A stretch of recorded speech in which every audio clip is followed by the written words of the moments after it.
माँ की रुला देने वाली कहानी। माँ तो माँ होती है, रुला देने वाली एक हिंदी कहानी। हेलो माँ, मैं राहुल बोल रहा हूँ। कैसी हो माँ? मैं ठीक हूँ बेटे। यह बताओ, तुम और बहू दोनों कैसे हो? हम दोनों ठीक हैं माँ, आपकी बहुत याद आती है। अच्छा सुनो माँ, मैं अगले महीने इंडिया आ रहा हूँ तुम्हें लेने। क्या? हाँ माँ, अब हम सब साथ ही रहेंगे। रीता कह रही थी माँ जी को अमेरिका ले जाओ आओ, वहाँ अकेली बहुत परेशान हो रही होगी। हेलो, सुन रही हो माँ? हाँ बेटे। बूढ़ी आँखों से खुशी की अश्रुधारा बह निकली। बेटे और बहू का प्यार नस नस में दौड़ने लगा। जीवन के 70 साल गुजर चुकी सोनी ने जल्दी से अपने पल्लू से आंसू पोंछे और बेटे से बात करने लगी। पूरे 2 साल बाद बेटा घर आ रहा था। बूढ़ी सोनी ने मोहल्ले भर में दौड़ दौड़ कर यह खबर सबको सुना दी। सभी खुश थे कि चलो बुढ़ापा चैन से बेटे और बहू के साथ गुजर जाएगा।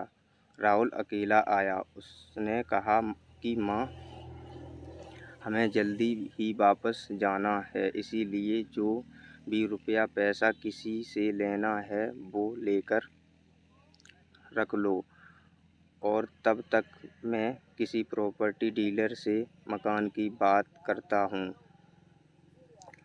मकान?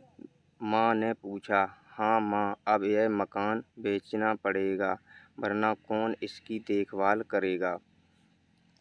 हम सब तो अब अमेरिका में ही रहेंगे। बूढ़ी आँखों ने मकान के कोने कोने को ऐसे निहारा जैसे किसी अबोध बच्चे को सहला रही हो। आनन फानन और आने पौने दाम में राहुल ने मकान बेच दिया। सोनी ने वो ज़रूरी सामान समेटा जिसमें उसका बहुत ज़्यादा लगाव था। राहुल टैक्सी मंगवा चुका था। एयरपोर्ट पहुंचकर राहुल ने कहा, माँ तुम यहाँ बैठो, मैं अंदर जाकर सामान की जांच और बोर्डिंग और वीज़ा का काम निपटा लेता हूँ। ठीक है बेटे। सोनी वहीं पास की बेंच पर बैठ गई। काफ़ी समय बीत चुका था। बाहर बैठी सोनी बार बार उस दरवाजे की तरफ देख रही थी जिसमें राहुल गया था, लेकिन अभी तक बाहर नहीं आया। शायद अंदर बहुत भीड़ होगी, सोचकर बूढ़ी आंखें फिर से टकटकी लगाए देखने लगीं। अंधेरा हो चुका था। एयरपोर्ट के बाहर गहमा गहमी कम हो चुकी थी। माँ जी, किस से मिलना है? एक कर्मचारी ने वृद्धा से पूछा। मेरा बेटा अंदर गया था टिकट लेने, वो मुझे अमेरिका लेकर जा रहा है, सोनी ने घबराकर कहा। लेकिन अंदर तो कोई पैसेंजर नहीं है। अमेरिका जाने वाली फ़्लाइट तो दोपहर में ही चली गई। क्या नाम था आपके बेटे का? कर्मचारी ने सवाल किया। राहुल। सोनी के चेहरे पे चिंता की लकीरें उभर आईं। कर्मचारी अंदर गया और कुछ देर बाद बाहर आकर बोला, माँ जी, आपका बेटा राहुल तो अमेरिका जाने वाली फ़्लाइट से कब का जा चुका। क्या? वृद्धा की आंखों से आंसुओं का सैलाब फूट पड़ा।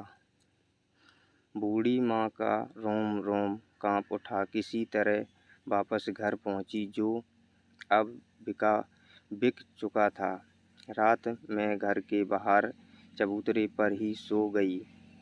सुबह हुई तो दयालु मकान मालिक ने एक कमरा रहने को दे दिया। पति की पेंशन से घर का किराया और खाने का काम चलने लगा। समय गुजरने लगा। एक दिन मकान मालिक ने वृद्धा से पूछा, माँ जी, क्यों नहीं आप अपने किसी रिश्तेदार के यहाँ चली जाएं? अब आपकी उम्र भी बहुत हो गई है, अकेली कब तक रह पाओगी?